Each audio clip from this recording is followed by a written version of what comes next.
Thinking Aloud. Conversations on the leading edge of knowledge and discovery with psychologist Jeffrey Mishlove.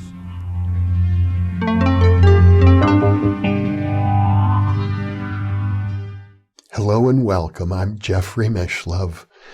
The video that I'm about to show you was recorded on my 75th birthday, December 4th, 2021, in Las Vegas, Nevada.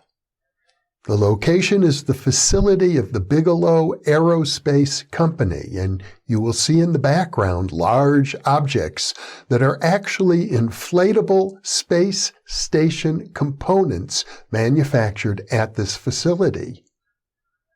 In 2021, Robert Bigelow established the Bigelow Institute for Consciousness Studies and sponsored an essay competition on the topic of the best evidence for the survival of human consciousness after permanent bodily death. Some 1,200 people applied to enter this event. My entry was unanimously selected by a panel of 6 judges as the grand prize winner. The award was $500,000. 28 other entrants received prizes totaling $1.4 million over and above. The ABC affiliate station in Las Vegas described this event as maybe the biggest essay contest of all time to solve the biggest question of all time. The video you are about to see is my acceptance speech at that event. Before I switch over to that video, I would like to acknowledge Patricia Fripp, the professional speaking coach who assisted me in my preparation for this occasion. And now, the video. What a great way to celebrate my 75th birthday.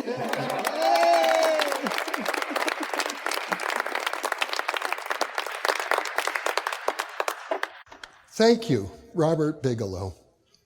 You, more than any other individual, are bringing public awareness to the enormous body of evidence favoring human survival.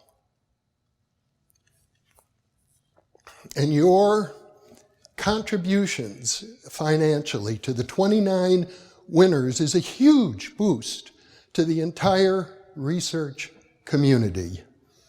And if I may say so, speaking on behalf of all the award recipients, a great gift to humanity. Thank you.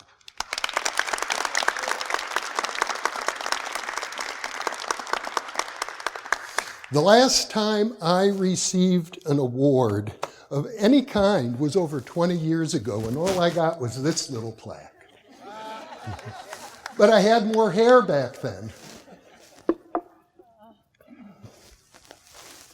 And I'd also like to thank everybody here for being vaccinated. You know, we've come here to study the afterlife, not to go there.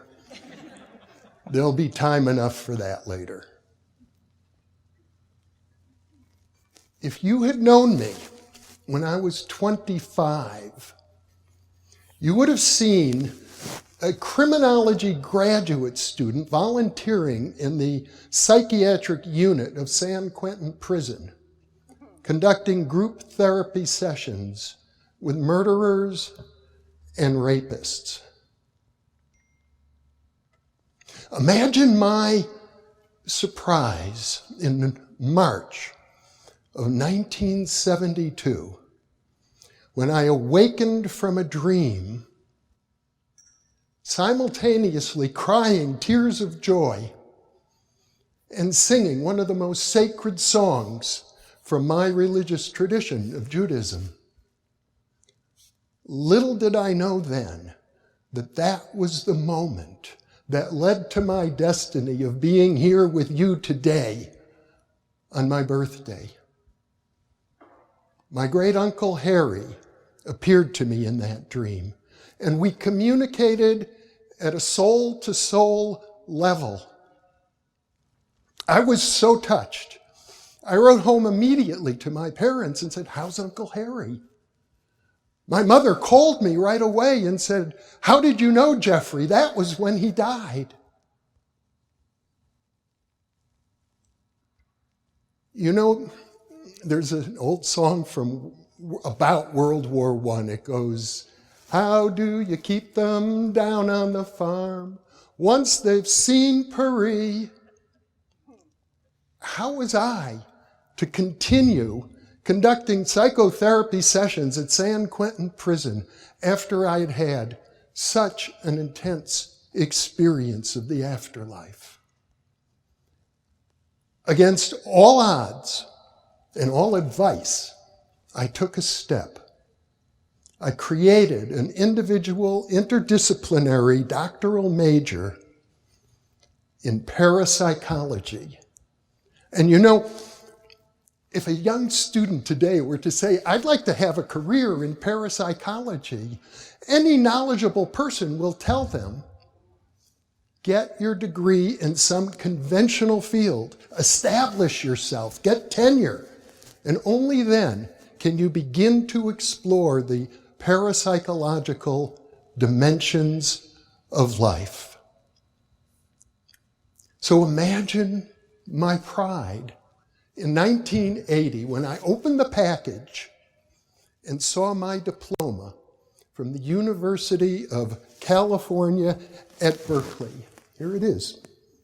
And to this day, sadly, it remains the only doctoral diploma ever awarded that says parapsychology by an accredited university in the United States, possibly anywhere in the world, for all I know. Of course, it made it impossible for me to have a conventional academic career. Although along the way, I was able to help create a couple of academic institutions that received accreditation for offering advanced degrees of a distant learning nature that included courses in parapsychology. But mostly I've been able to pursue my interests through radio, television, and video. In fact, I've been blessed to have in-depth conversations with the thought leaders of our field. And my essay reflects that. It includes some 70 video excerpts with 18 individuals testifying as to their firsthand experiences related to the afterlife, and another 18 individuals, scholars and scientists, commenting on those experiences. Many of them, these individuals are in this room. They're among the awardees, and they're among the other contestants who aren't in this room. So in part, my essay is a product of our whole research community. In 1994, I interviewed Francis Crick, the scientist who won the Nobel Prize for his participation in the discovery of the double helix nature of the DNA molecule. And I'm sure you'll agree with me that this is one of the greatest scientific discoveries of the 20th century. It was his intention to create a new research effort to prove that the brain creates consciousness. But he had the honesty to say to me on camera, "This is just a hypothesis. Science has yet to establish that the brain creates consciousness." In fact, he said, "Jeffrey, it might be the case that the religious traditions are correct and that consciousness survives the death of the body." Now, I think this would surprise a lot of people who imagine that science has already long ago established that the brain produces consciousness. Not true. Another person who I interviewed and included in the essay was my good friend Russell Targ, who worked for 10 years with one of our judges, Hal Puthoff, to bring remote viewing to the public. And today we can say that there are tens of thousands of people practicing remote viewing. In 2002, Russell's beautiful daughter, Elizabeth, who was a friend of mine, died at the age of 41. Shortly after her death, Russell, her husband, and even perfect strangers began receiving messages from Elizabeth. For example, her friend Jane Catra was applying for a job at Duke University. And during one of the breaks, a staff member came up to her and said, "Jane, do you know a woman with long dark hair who died recently?" "She's with me now," the staff member said, "and she's urging me to talk to you so that you will give a message to her father who doesn't believe in the afterlife, but this will convince him. She's telling me that when she was 2 years old, he forced her to wear a red dress that she didn't want to wear, and she tore it off." And when Russell heard that story, he realized he was the only living person who knew about that event. And it convinced him of the existence of the afterlife.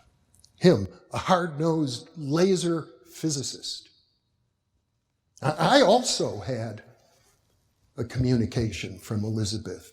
It occurred in a dream, and just like my dream of Uncle Harry, it was more real than real.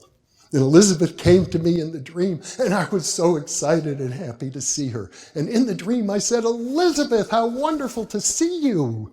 I'm so impressed with all the reports I've been hearing about the communications you've been giving people, especially the physical ones." And just as I said that, especially the physical ones, the phone next to my bed rang. It was 3 a.m. I picked up the phone. White noise. As a parapsychologist, I would call that an example of instrumental trance communication.